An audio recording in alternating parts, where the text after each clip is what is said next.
y nos toca volver al presente porque ya está con nosotros el ingeniero José Blandón Castillo y sus comentarios internacionales. Buenos días, Fernando. Buenos días. Buenos días a toda nuestra audiencia. Oiga, ahora que usted habla de Gabriela Mistral, a mí siempre la gente me pregunta cómo uno puede soportar esta confusión tan grande que hay en el mundo, en el país, etc. Mire, cuando usted quiere descansar el espíritu, lea poesía. Los poetas y las poetisas son los grandes constructores de la utopía del futuro. Lea a Lord Byron, a Beethoven, lea a Gabriela Mistral, Pablo Neruda, lea a nuestros poetas, Diana Morán, lea a Pedro Rivera, al poeta John, a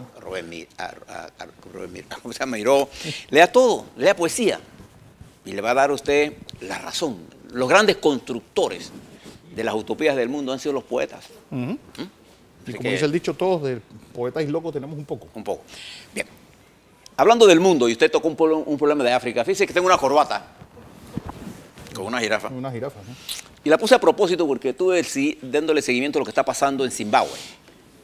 Y usted se preguntará, bueno, ¿y por qué Panamá le debe interesar esto que está pasando en Zimbabue? Yo le quiero recordar que el movimiento anticolonialista en África, cuando nosotros salimos al mundo después del Consejo de Seguridad aquí en 1973, y en el proceso de negociación de los tratados Torrijos-Carter, el movimiento africano anticolonial, con todos sus dirigentes, le dio todo el respaldo a la lucha anticolonial en Panamá. Nosotros tuvimos la gran coincidencia histórica de que nuestra lucha anticolonial coincidió con el desmantelamiento, yo diría,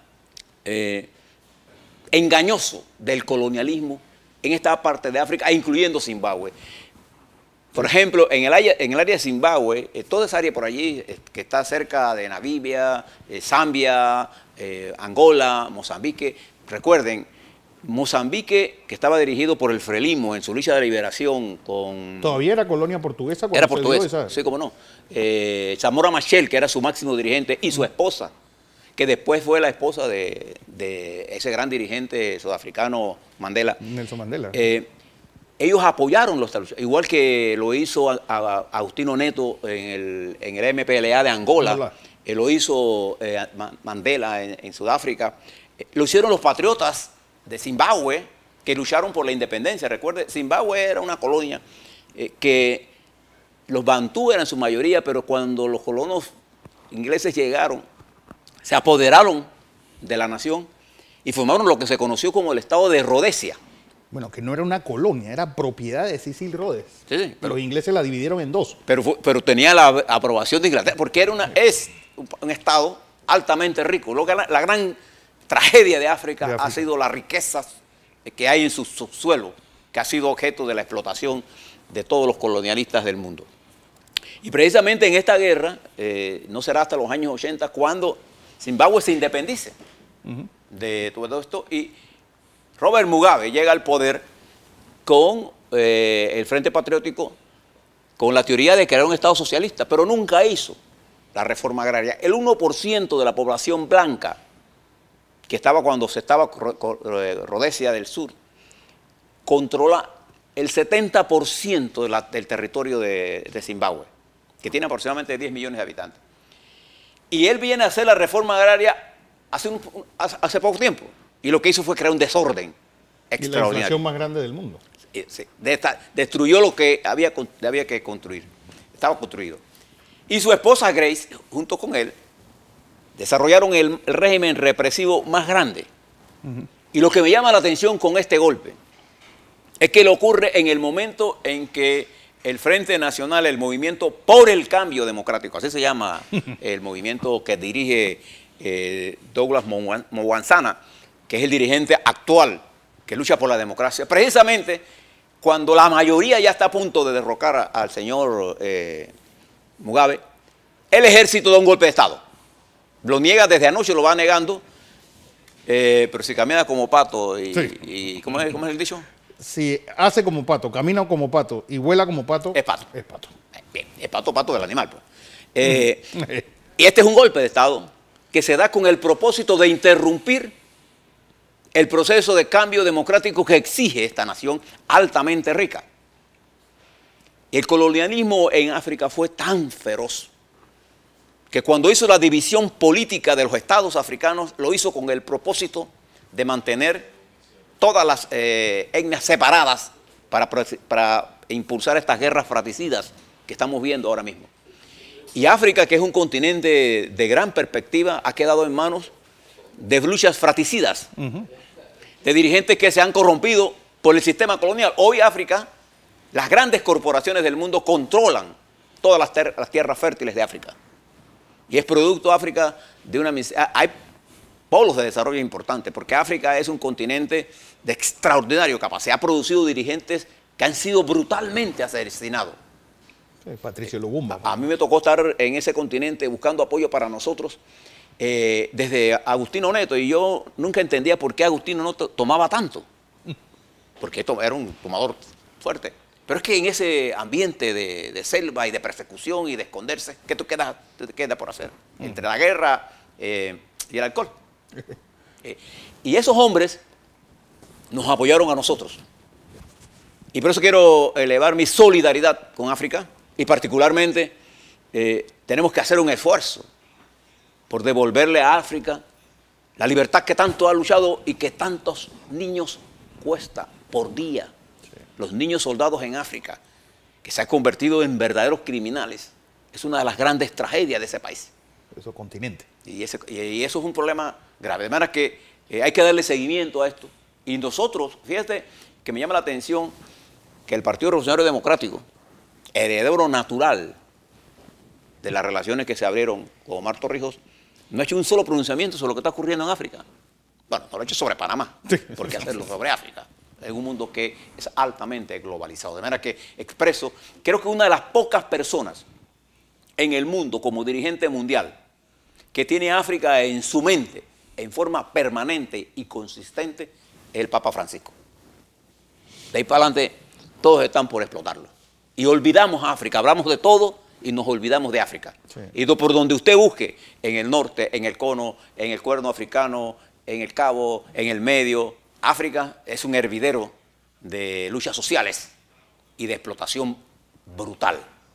Eso es lo que está pasando. Y lo que está ocurriendo en Zimbabue tiene la ventaja ahora que hoy la BBC de Londres amaneció con Zimbabue.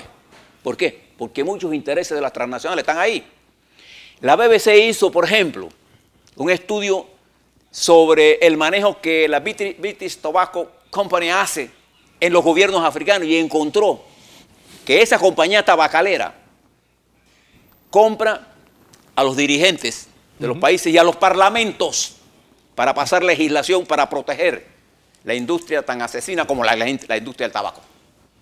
Para que usted sepa cómo se mueve el mundo. Y no solamente lo hace en África, la industria tabacalera tiene una historia negra. Negrísima. De corrupción. Y yo no veo aquí a nuestros líderes aquí hablando de esas cosas de corrupción. Igual lo hacen aquí. De eso tendríamos que hablar algún día. De manera que eso es lo que está ocurriendo en Zimbabue. A nosotros nos debe interesar lo que pasa en África, porque ese fue un continente que respaldó nuestra lucha de liberación. Y nosotros pudimos liberarnos y hemos logrado este nivel de desarrollo precisamente porque el colonialismo norteamericano, que todo es malo, todo tipo de colonialismo es malo, no destruyó la infraestructura que después nosotros pudimos usar. Lo que hicimos nosotros fue lo que ellos dejaron y lo que dejaron mal, pero el canal lo dejaron funcionando, nosotros los hemos modernizado y hemos tenido la capacidad de levantarnos sobre. Solamente un dirigente africano blanco, de Klerk, que fue el último presidente de Sudáfrica. Estuvo aquí hace 2 semanas. Tuvo la capacidad y la inteligencia de entender que el único dirigente que sí comprendía la necesidad de que negros y blancos se entendieran era Mandela. Y fue con él que se entendió de Klerk.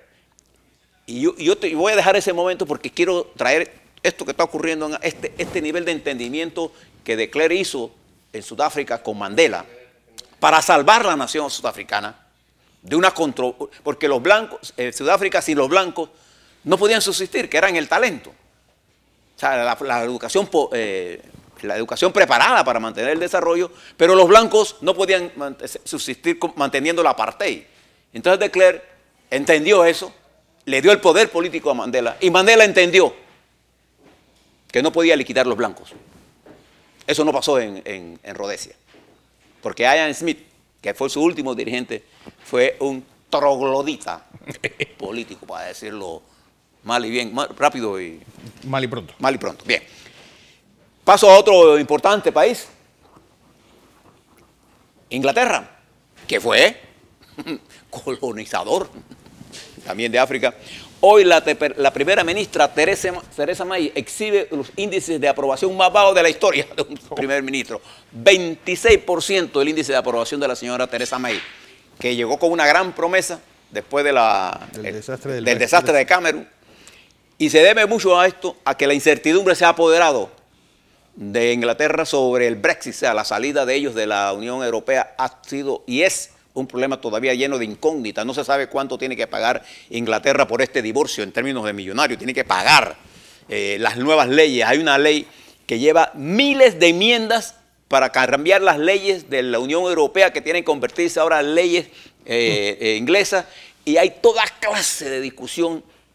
Y hay compañías que ya están diciendo lo que está pasando en Cataluña, que están diciendo, si usted no resuelve esto, nosotros nos vamos de Inglaterra. No vamos de Inglaterra. Mira lo que está ocurriendo en ese país por decisiones políticas sin tomar en consideración el futuro. Bueno, Inglaterra está en esta situación. Y los Estados Unidos, para variar, ayer estuvimos escuchando al señor Sessions en su comparecencia ante el Senado, digo que él no mintió, pero que, fíjese lo que le pasó a este señor, que es el secretario de Justicia de los Estados Unidos. Él dijo que él no conocía de ninguna reunión entre el señor Papadopoulos. Y de pronto los periódicos, esa prensa maldita, pone una foto de él, del señor Sessions, en la Torre Trump, allá en Nueva York, en la que está él, el señor Papadopoulos, el señor, hablando de Rusia. Entonces dice que él recordó ahora sí que la reunión se dio, pero que no recuerda qué se dijo. Y entonces él dice que él no mintió. Él no mintió, lo que pasa es que no se acordaba. ¿Usted se acuerda que eso se puso de moda cuando Irán Gate? Siempre se dijo, cuando usted no sepa algo, diga, I don't recall. No recuerdo. No recuerdo. Bueno, ese abuso de eso tiene a los Estados Unidos en medio de una crisis. Y como si fuera poco, lo que está ocurriendo en Alabama es una vergüenza política. Pero bueno, el señor Moore casi puede ganar.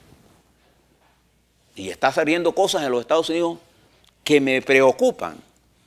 En primer lugar, porque yo sí considero a los Estados Unidos un aliado estratégico de nuestro país. Y cuando yo veo un amigo en estos problemas, me preocupa.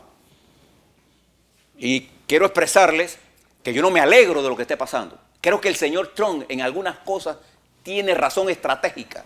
Creo que la globalización, como se implementó, el daño terrible que le hizo a todos nuestros países, pero también abrió cosas nuevas. Entonces el señor Trump quiere tumbar esto a mazazos y se ha aislado del mundo y nos puede arrastrar a una confrontación.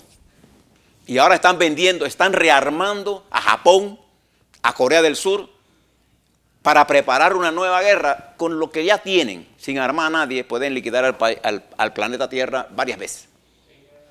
Entonces en este momento nosotros requerimos mirar todo lo que está ocurriendo, porque lo que está ocurriendo en nuestro país, se lo voy a analizar a la vuelta. Le doy todos estos pincelazos para que usted tenga una idea del mundo con el cual nosotros amanecimos hoy. Con nosotros el ingeniero José Isabel Blandón Castillo, viaja a China y del caso de Brecht, que sigue pues supurando inconteniblemente. Gracias, Lupe. Fernando, mire, estimado televidente, la primera cosa que le quiero decir, que ayer viendo el juego, me llevó, yo no soy experto en muchas cosas, no soy, pero soy fanático de algunas cosas. Como soy fanático, el fanático tiene esa posibilidad de decir las cosas sin tener que saber mucho. Pero yo vi ayer el juego. Dos cosas me han llamado la atención en los últimos 3 juegos de Panamá.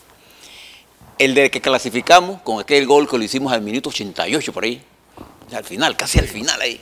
Y ganamos con ese. Antes nos hacían los goles a nosotros y perdíamos. Usted recuerda que Estados Unidos, del minuto 80. De Estados Unidos nos dejó a nosotros cuando íbamos ganando 2-1 hace como 5 años y nosotros hoy le aplicamos Hace exactamente 4 años. Sí, la lista Clinton, y ahora lo pusimos a ellos. Ellos nos pusieron esa porque la lista Clinton de ellos, nosotros la pusimos la de nosotros. Pero ayer, el gol que hizo Gales fue un extraordinario gol. Fortaleza física, capacidad del jugador, que no recuerdo su nombre. Y metió un golazo. Un golazo. Penedo jugó, se protegió nuestra portería. Ese gol no lo podía parar nadie, ni Superman. Pero él paró un penalti, paró varias oportunidades para los Gales, la paró. Pero el gol que hicimos de empate al 93 minutos fue un gol espectacular. Dentro del área, un pase entre las piernas de un panameño. Y Cooper lo define con la frialdad de un verdadero goleador. Digo, además que hay una cosa... En el área, no se apuró. Sino, eso fue tan de antología que cuando sacaron la imagen del director panameño Bolillo, él mismo, no te lo creía. Su expresión era como de sorpresa, porque a mí me maravilló la calidad del gol. Hecho por nosotros en Europa. No, que está aquí en el Maracaná de nosotros o en el Romero Fernández, no. En Europa con un equipo grande, no es cualquier equipo. Y me puse a pensar, estos muchachos humildes, lo que han logrado. Bueno, ese es Panamá. Ese es el Panamá que me gustó mucho porque nos dejó en alto, como que nos llena de emoción. Bueno, mire, el presidente sale de gira hacia la República Popular China por principio político. Yo nunca me he opuesto a que el presidente de nuestro país viaje las veces que sea necesario. ¿Por qué? Porque el principal expositor de nosotros, cuando Ricardo Martinelli viajaba, cuando hablaba a Martín Trujillo le pusieron el muñeco que pasea, porque nosotros nos queremos burlar de todo. Si hay un país en donde el sector externo es vital para nosotros, es en Panamá. La gran mayoría de nuestras economías gira en torno a nuestra relación con el mundo. Como consecuencia, ¿quién es el principal embajador que tiene la República de Panamá? Su presidente. O sea, yo no critico ni los viajes, ni lo hicimos cuando nosotros, en nuestra época, en la lucha anticolonial, que tuvimos que recorrer el mundo llevando a Torrijos, que no le gustaba viajar, a recorrer por el mundo. A él no le gustaba eso. De hecho, nosotros traímos a los Estados Unidos aquí, 76 senadores de los Estados Unidos vinieron a Panamá, lo traemos aquí, para que conocieran en tierra propia nuestro... Y lo propio tuvo que hacer Omar Torrijos viajando a diferentes partes de los Estados Unidos. De manera que por experiencia profesional, no me opongo a que los presidentes viajen. Y este viaje en particular, que se da en un momento cumbre, en la que nosotros abrimos el canal hace un año nada más, la ampliación. Y que esta nueva relación de este nuevo gigante del mundo, que por espacio de casi 35 años ha venido creciendo y bajando su nivel de intervencionismo militar en muchos países del mundo. China antes apoyaba todos los movimientos subversivos del mundo y eso no existe en China popular. Ese país que se convierte en el segundo usuario del canal, el principal usuario de nuestra zona libre, constituye un elemento importante para el nuevo comercio que se abre. Y es fundamental para nosotros esa relación. Eso es lo que yo quiero decir de eso.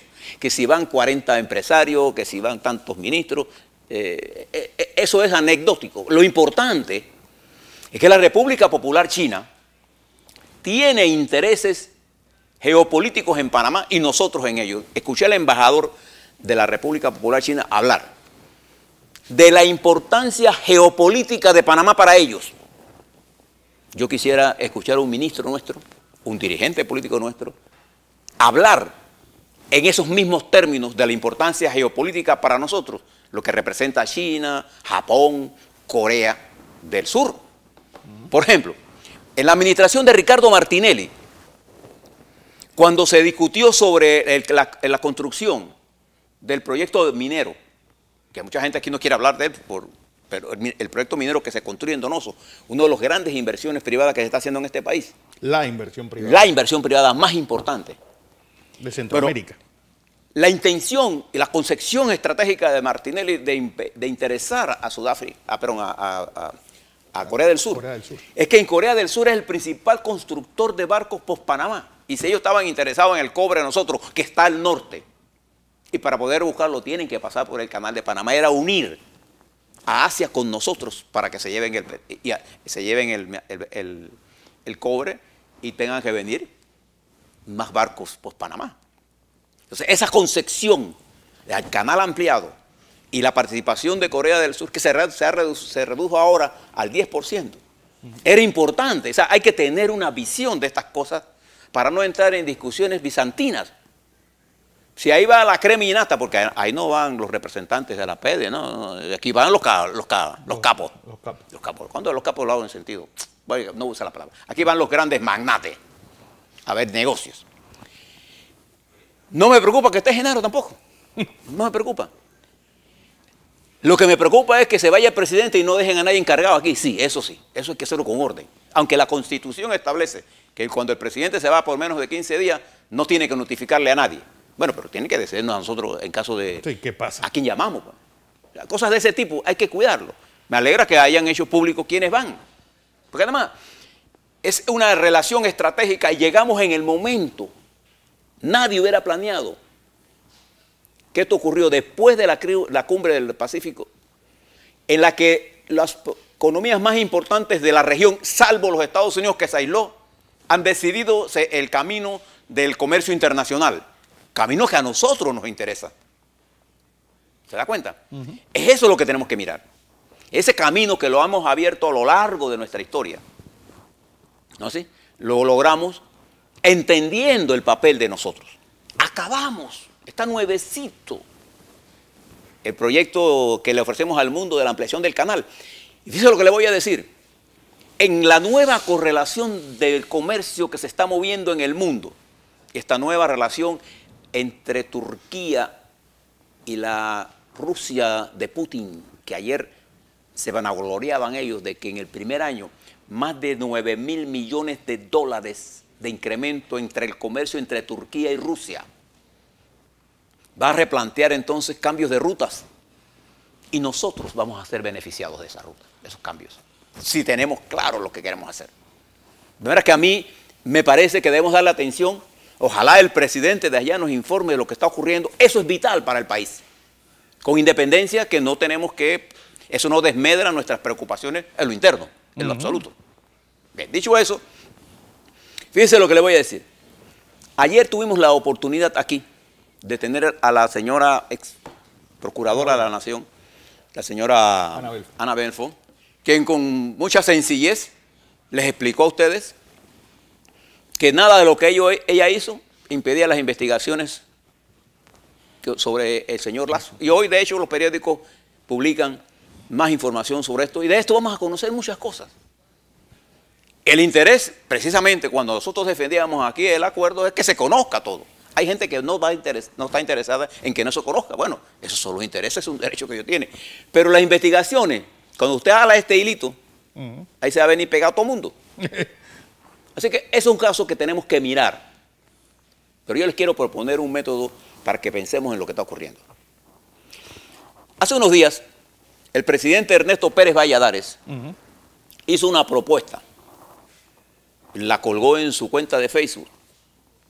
Yo la leí. Hoy aparece un editorial en La Estrella de Panamá y aparece también Gerardo Berroa, que es director de ese periódico, en la que él llama a la necesidad de un acuerdo nacional. Fíjese lo que plantea Pérez Valladares. Pérez Valladares plantea que lleguemos al 19 y a partir del 19 llamemos a una constituyente y que no haya presidente, pero no explica quién se encargaría del gobierno una vez termine el mandato de presidente. ¿Verdad? ¿Quién se encargaría de él? Él. No había. ¿Quién más? ¿No? Entonces, al no explicar quién dice, quedaríamos en una especie de indefinición política brutalmente negativa para la economía panameña. ¿Usted se imagina lo que significa una constituyente sin presidente? ¿Eso qué es? Sí. ¿Quién va a dirigir esto? La anarquía total. Entonces, romperíamos todo. Yo sí creo que ha madurado la necesidad de un acuerdo nacional para impulsar una reforma constitucional. Sí ha madurado. Eso lo tenemos que hacer. Los tiempos de elecciones no los cambia nadie. Eso es muy complicado. Hay que dar un golpe de Estado. A ver. Y los golpes de Estado no es lo que está de moda. Salvo que hay un ejército con la capacidad. Aquí la Policía Nacional no está en capacidad de dar ningún golpe. No le da golpe ni a la mafia, le va a dar golpe a la situación política. Entonces, ¿qué es lo que quiero plantearle? Todo esto que está ocurriendo, este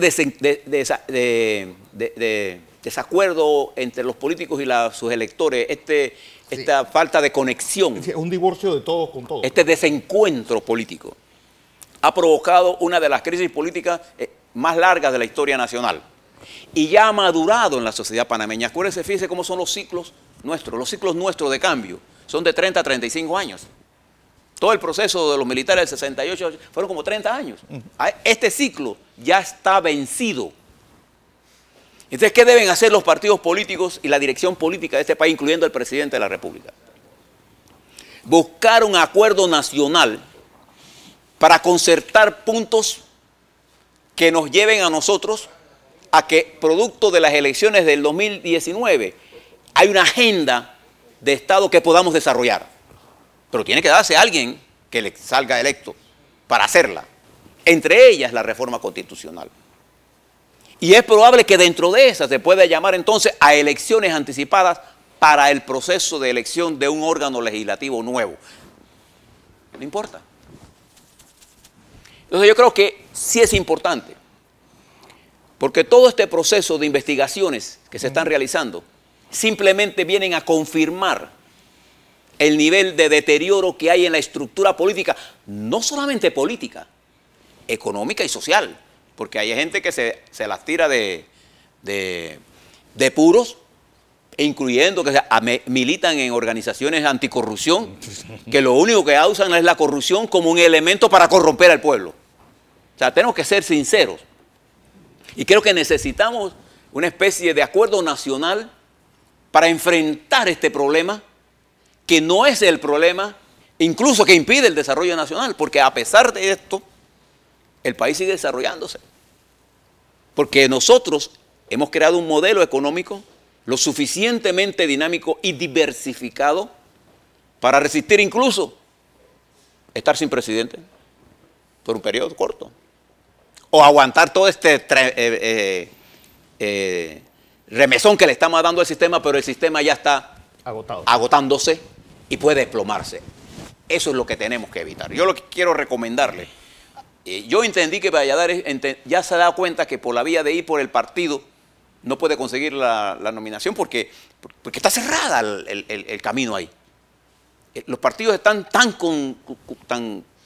conflictivamente constituidos que les duro, incluso en la sociedad civil. Mire, hay 30 y pico aspirantes a presidentes. ¿Cuándo una nación tan pequeña ha tenido tanto? Porque todo el mundo cree que puede ser presidente. Pero es muy difícil, por más pequeño que sea una nación, y en particular la nación panameña, que es portadora y dueña de un recurso geopolíticamente importante.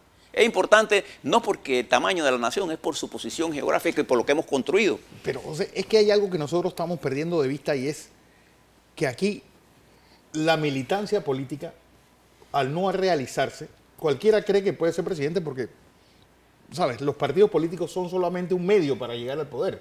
No son un medio para transformar la sociedad, ni una forma donde se van a encontrar gente que tengan opiniones parecidas, por lo menos. Y sí, eso es lo que hace que todo el mundo crea que puede ser presidente de mañana y listo. Es que la inacción de los partidos políticos, la mayoría del talento político joven y de experiencia está en los partidos políticos. Ya está. Deben estar. No, ya están. Lo que pasa es que como esos partidos no funcionan, entonces no se expresa esa discusión. Entonces hemos quedado presa de una discusión de 4, 5, 7 o 10 personas que opinan de todo y no saben de nada. Que no tienen una concepción realmente de patria, de destino, de lo que decía Lincoln. Los políticos piensan en las próximas elecciones, los estadistas piensan en las próximas generaciones. Nosotros hemos creado una situación en la que lo importante es tener dinero, no es tener talento, no es hacer patria. Patria hace una enfermera, un trabajador, un recolector de la basura, un artista, un pintor, un político. El político ahora lo que quiere hacer es dinero, no patria. Entonces, esa equivocación estratégica ha conducido a lo que estamos. No es Odebrecht. Es que queremos poner en Odebrecht todo el problema. No. Miren a su alrededor. Y así como usted lo ve ahí, lo ve en el sector eléctrico, lo ve en el sector de comunicaciones, lo ve en todo. El sector transporte. En todo, en todo. Entonces, es eso lo que tenemos que abordar. Tenemos que tener, en vez de estar encogiendo, deje que los empresarios sean empresarios y profesionalicemos la dirección política con gente con capacidad para incorporar todo ese talento de centenares y decenas de miles de jóvenes nuestros con capacidad para ejercer. Pero ¿quién quiere meterse en esto? Cuando todo está prescrito y mal escrito. Bien, eso es lo que yo le llamo la necesidad de buscar un acuerdo. Los Estados Unidos, con Trump intentó buscar eso, y mire en qué enredo anda. El mundo está buscando un reacomodo y lo va a encontrar. Yo no tengo duda que nosotros también lo vamos a encontrar. Debemos pensar ya, antes de que sea tarde. Y va probable que el presidente, ahora que esté por allá por China, piense un poco en qué es lo que va a hacer en los próximos meses. Porque él es el llamado, el presidente de la República, a buscar la concertación política de cara a las elecciones del 2019, porque vamos por un camino de destrucción total.